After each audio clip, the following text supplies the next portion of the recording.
ګرانو کتونکو السلام علیکم. زه محمد سلمان همدرد د حق غږ پښتو چینل خبري لنډیز کې ستاسو قربا اوس تاسو پام را اړوم د مهمو خبرونو لنډیز ته. د هرات خواب پټلۍ له لارې اول ځل سوداګریز مالونه هرات ته ورسېدل. د هرات خواب ریل پټلۍ له لارې د ایراني توکو لومړنۍ جوپه نن هرات ته ورسېده. د دواړو هیوادونو ترمنځ 10 کاله وروسته د سوداګریزو توکو لیږد رالېږد د افغانستان او ایران ترمنځ د پټلۍ رسمي پرانیستل سره پیل شو. د امریکا لوی درستیز وايي په قطر کې د واک د ویش پر سر روان بین الافغاني مذاکرات پرمختللي او مهمې مرحلې ته رسېدلي. موږ په افغانستان او عراق کې د خپلو ځواکونو د کمولو د پریکړو په پلي کولو کار کوو.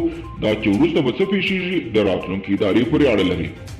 پرون چهارشنبې د 2020 ډسمبر پر 2 نیټه د بین الافغاني مذاکراتو د دواړو هیاتونو ترمنځ عمومي جلسه ترسره شوه.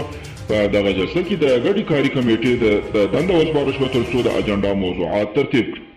پخوانی ولسمشر حامد کرزي په یو پیغام کې د طالبانو او افغان حکومت د مذاکراتي پلاوي ترمنځ د مذاکراتو پر کړنلاره شوي توافق هرکلی کړی او ویلې یې څرګنده کړې ده چې دواړې لوري وکړی شي په مذاکراتو کې لا ډېر پرمختګ وکړي. او د پاکستان پخوانی وزیر اعظم ظفر الله خان جمالي د زړه د ناروغۍ له کبله د 80 کلنۍ په عمر د راولپنډۍ په یو پوځي روغتون کې مړ شو.